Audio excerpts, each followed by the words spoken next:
अम्बाला से राधा वल्लभ श्री हरिवंश महाराज जी, आपके चरणों में कोटि कोटि प्रणाम।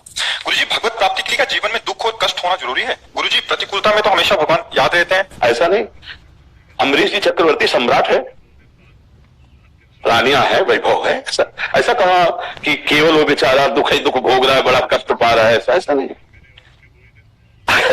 जीवन की धारा में सबके दुख सुख आते हैं, ध्यान रखना, कोई ऐसा नहीं। अरे जब भगवान अवतरित हो रहे हैं तो आप देखो, जिनका नाम लेकर माया मुक्त हो जाते हो, भगवान कहां अवतरित हो रहे हैं? कंस के कारागार में कैद, हथकड़ी बेड़ियों से जकड़े हुए और राक्षसी स्वभाव के पहरेदारों से घिरे हुए देवकी वसुदेव जी, और वहां प्रकट कौन हो रहे?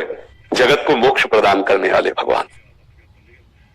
सामर्थ्य अपार, असीम, अनंत, और लीला कि मुझे अभी नंदालय में छोड़ आओ, अभी समय नहीं आया उसका, समय आएगा तो हम उसको देख लेंगे। छुप के रात्रि में 12 बजे के बाद ठाकुर जी को ले जा रहे हैं। सामर्थ्य कितने भगवान के एक संकल्प मात्र से असुरों का विनाश कर दें। दशरथ जी उनके वियोग में प्राण त्याग रहे हैं और भगवान 14 वर्ष के लिए वनवास। ये दुख सुख की जरा लीलाओं को आप इधर भी तो देखिए, जब भगवान अवतरित हो रहे तो संत गृहस्थ जो भी है, ये दुख सुख से बना हुआ शरीर है, जिसको कहते हैं शुभ अशुभ कर्म, इन दोनों से बना हुआ है। वो समय समय पर आते रहते, कभी दुख आता है, कभी सुख आता है। पर जो भगवान का उपासक होता है वो इस सांसारिक सुख में लिप्त नहीं होता और सांसारिक दुख में कभी दुखी नहीं होता, दोनों में सम रह करके वो आगे बढ़ता है। भगवान ऐसी सामर्थ्य देते हैं। आज अगर सत्संग सुना हो तो ये प्रश्न था कि आखिरकार संतों को दुख क्यों प्राप्त होता है, तो वहां वर्णन हुआ कि भगवान और भक्त दोनों बात प्रेम की और भाव की रक्षा की, उनको शरीर रक्षा और भोगों की रक्षा की बात ना भक्त के हृदय में होती है और ना भगवान के हृदय में होती है। इसीलिए भक्त भी नहीं चाहता और भगवान भी नहीं चाहते। उनका भाव इतना दृढ़ रहता है कि 22 बाजारों में कोड़ों से मार मार कर खाल खींच दी गई, पर हरि बोल हरे कृष्णा, एक बार भी कभी आंसू नहीं गिरा और आह नहीं निकली। ये क्या है? ऐसी सामर्थ्य किसी मनुष्य में होती है क्या? सच्चिदानंद भगवान बैठे कोड़े खा रहे हैं और दिखा रहे हैं कि मेरे भक्त की सामर्थ्य देखो। फिर बाद में सब चरणों में गिरे, बादशाह तक ठाकुर हरिदास जी के चरणों में। ये बातें थोड़ा प्राकृतिक बुद्धि से समझ में नहीं आएंगी कि भगवान का नाम जब करें 22 बाजारों में कूड़ा मारा जा रहा है, कई तरह के ऐसे।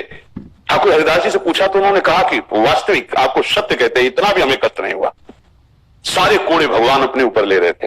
ये आप कैसे जान पाओगे?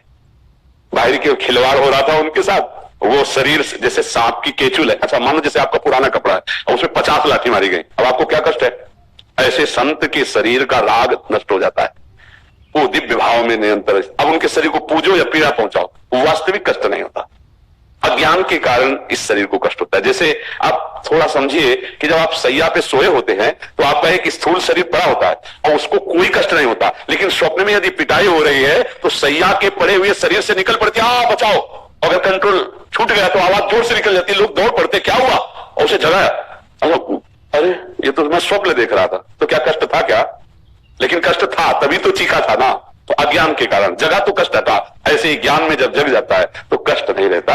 और अनंत जन्मों से हमसे अपराध हुए, उन अपराधों का भोग भी हो गया और भगवान ने हमारे भाव पुष्ट कर दिए, भगवत प्राप्ति हो गई। ऐसा नहीं कि बराबर दुखी मिलता रहता हो। अगर कोड़े लगे तो बादशाह आकर ताज उतार के चरणों में रखता है, विनय करता है, पूरी छूट देता है। आज के बाद आपको कभी कोई नहीं रोकेगा, खूब भगवान नाम कीर्तन करो। और आज भी हम उनका यश गा रहे हैं, ठाकुर हरिदास जी का यश गा रहे हैं।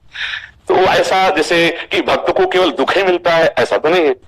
ऐसा न देखा जाए कि संतों को या भक्तों को केवल दुख ही दुख मिलता है। हम तुम्हें क्या बताएं, जैसे हम आनंद की बात बताना चाहते हैं कि हमें कितना आनंद है, तो उस माँ के जिसके अकेले लड़के का ब्याह हो रहा है और वो फूली फूली घूम रही है, ऐसे अनंत गुना बढ़कर प्यार रहता है, मेरे प्रिया, मेरे लाल, मेरे प्रभु। क्योंकि अनंत जन्मों से बिछड़ा हुआ भगवान का अंश जब अपने अंशी के समीप तो कृतकृत्य हो जाता है, आनंद मगन। ये केवल बातों से नहीं होता, ये अंदर की बात से होता है। तो ये कोई आरोप न लगाए कि भगवान अपने जनों को दुख देते हैं। ये जरूर है कि दुख और सुख जिससे मिलते हैं वो दो कर्म होते हैं, पुण्य और पाप। उससे सबका शरीर बना रहता है। तो कभी पापी पुरुष को भी बहुत अच्छा अवसर आता है और कभी दुख आता है, कभी किसी महात्मा को बुरा अवसर आता है, कभी सुख आता है। ये क्रम चलता रहता है, लेकिन स्थिति दोनों में अंतर होगी। वो प्रकृति के भोक्ता भाव में होगा, वो परमात्मा के आनंद में मगन होगा। ये अंतर कोई नहीं देख पाता। बाहरी दृश्य तो देख पाता है कि वो संत दुखी है, कैंसर हो गया है, उनको ये हो गया है। तो क्या गृहस्थों को नहीं होता क्या? तो हमें है तो इसलिए हजारों जान रहे हैं किनके है, लेकिन ऐसे बेचारे हैं जिनको तुम जानते ही नहीं हो, हजारों के रोग होगा। तो कहा जाता है कि महात्मा को दुख क्यों मिला, हमें दुख नहीं है। पक्का समझो तुम्हें, पक्का 100% हमें कोई रोग नहीं, कोई दुख नहीं है। इस शरीर को है तो उसका व्यवस्था ठाकुर जी की बहुत बढ़िया व्यवस्था की है।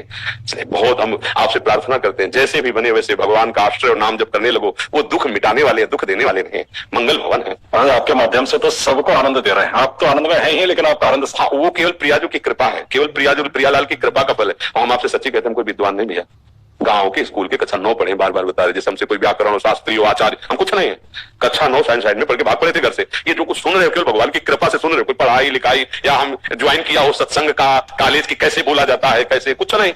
ये भगवान आप बोल रहे हो, प्रश्न कर रहे हो, भगवान हमको समझा रहे हो, हम आपको बोल रहे हैं। अब वो समझ में आपकी आ रहा है तो भगवान की कृपा समझो, हमारी समझ के परे की बात है कि आपका उत्तर दे दे। वही उत्तर दे रहे हैं, बैठे मुकम करोति वाचालम पंगुम लंघयते। महाराज अकर्ता भाव में कैसे स्थित हो सके? वैसे करता है ही, जब तक स्वरूप बोध ले होगा तब तक ये जान नहीं पाएंगे। तो इसके लिए एक उपाय करें कि जो भी कर्म करते हो भगवान को समर्पित कर दिया, करता हो जाएंगे। जैसे दिन में कुछ समय याद रहता है, फिर टोटल जब सोने जाते हो तो टोटल जमा कर दो ना, जगने से लेकर सोने तक। ये तो सर्वाणी कर्माणी मई सन्न्यास मत पराहा अनन्य नैव योगेन माम ध्यान उपासते, श्री भगवान करे। ये तो सर्वाणी यत् करोषि, जो कर रहे हो 1-1 घंटा समर्पित कर दो। 1-1 घंटा का नहीं आता तो पूरा टोटल जब से जगे थे तब से आज तक अभी शयन तक, हे प्रभु आपको समर्पित है। और हे नाथ, इस कर्म में जो त्रुटि हुई हो, आपके प्रतिकूल हो, तो मुझे संकेत कीजिए और मुझे बल दीजिए कि वो गलती मेरे से न हो, जो